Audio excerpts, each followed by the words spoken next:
This is Will Stewart from OnlineChessLessons.net, and I'm going to be taking a look at a game from round 2 of the 2012 Aeroflot Open.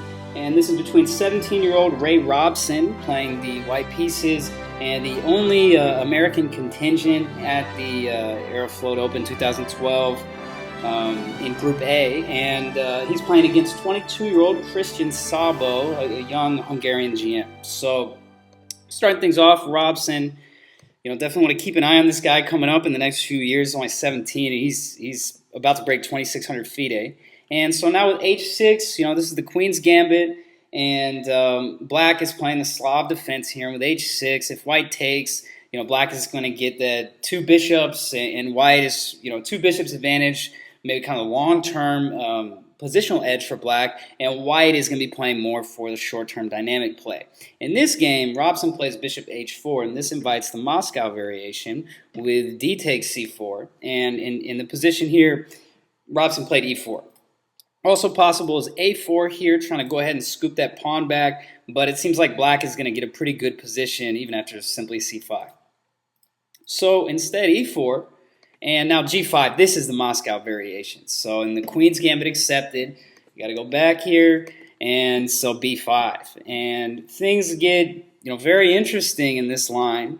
After b5, bishop to e2, these are standard main line. Queen c2 is one of the main lines, trying to go ahead and put pressure on the d file with the rook, trying to go for d5 and whatnot. And so knight d7, now rook d1, and Robson plays castles. Now, Black castle. So bishop b4, the idea was to go ahead and put some pressure on the c3 pawn, the c3 knight, and maybe in the future that's going to put pressure on e4 if Black can play c5, something like that. But the early rook d1 by Robson is very limiting because otherwise, let's say Black could take and then play c5, but maybe it's not going to be so simple. And also d5 is possible. So rook d1 is putting a lot of pressure on the position. And the early queen c2, that was really the point. So now knight e5 by Robson. This was all in preparation by Szabo here, and it seems like now they start breaking away with knight takes e5. Maybe a little better here, a less committal move, a little more flexible, queen to e7. Now White, I'm sure, is going to play f4, and I really do like White here. I think he's got quite sufficient compensation for the sacrificed pawn, but even still, it's a game. Queen e7, less committal. The problem is, in the game, Szabo takes on e5, and I think here's where he really starts having problems. So knight d7 is forced, do that rook d1, and so now f4. And f4, what else is White going to do? He's developed all the pieces, he's got some pressure on the d file. It's time to go after these weak pawns on the king side. So now queen e7, and here's the problem. F takes g5. And so you can't play knight takes e5. Bishop takes, queen c5, this tactic doesn't work, there's bishop d4. And there's no dice. Black is just down a piece, and he's still losing in the attack. So, that's not going to work. So here's Szabo, he sacrifices the pawn here. If he takes back, I think White is going to go rook takes d7, queen takes, and if rook f6 immediately, it looks like queen c1, and that's all she wrote, but I believe bishop to e7 first, now queen c1, and after takes, Black has queen d4 check, the saving grace. Picking up the f6 pawn, no problem. Black is up some material, he should be okay there, should be winning. But instead, I think White plays queen c1 first. Now just going back here, this is after the exchange sack. So rook takes d7, queen takes, queen c1. And the different move order, I think, is a little more exact because now it's the same thing. You're threatening rook f6. So let's say Black tries to go back to that with bishop to e7. And I think here he played knight d5. A pretty sick tactic because you're just blocking the queen from getting to the defense. And whatever you take with rook f6, and I don't think there's any way to stop the queen coming. It's a pretty sick attacking idea here with knight d5, denying the Black queen the d4 check. So instead, and Szabo starts taking time here. Robson's still moving pretty fast. So I think, at this point after f takes g5, he really slowed down, and now Szabo's taking like 15 minutes to move here. He plays rook d8 because we just looked at this doesn't work due to the exchange sacrifice on d7. So instead he plays rook d8, and that was a two-pawn sacrifice, essentially. Black's kingside pawns are gone. So now he plays knight c5. He really wants to trade pieces on the d file, and knight d3 would also help. Trading a set of rooks would really help black as well. But the problem for black, and this is a picturesque attacking position for white here, because let's look. All three of black's minor pieces are on the queen side, doing nothing, absolutely nothing. So I mean, now you're in some serious trouble for black. White just plays a very simple move, queen c1. Just makes all the sense in the world. I mean, just get the queen to f4.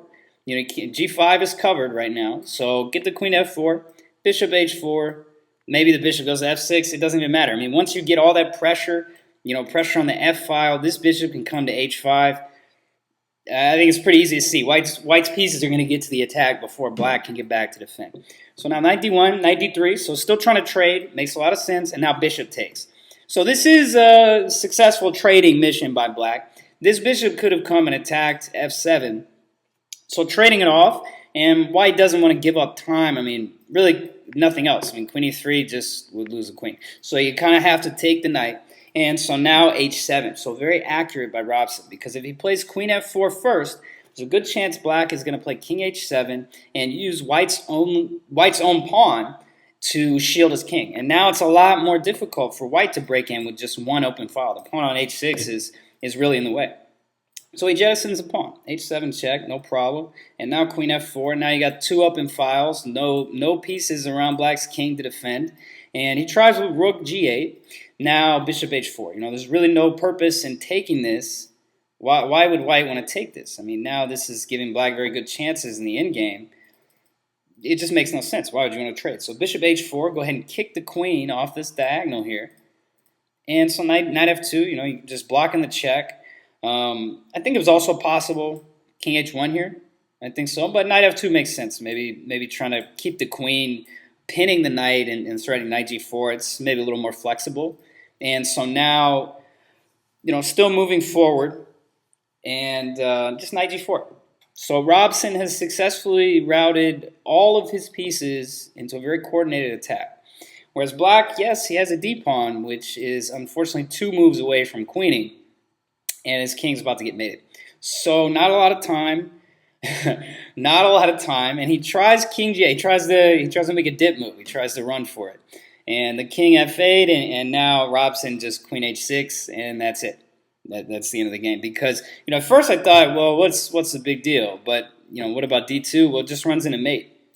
I was like even thinking you lose the rook and all this and blah. But no, it's completely irrelevant.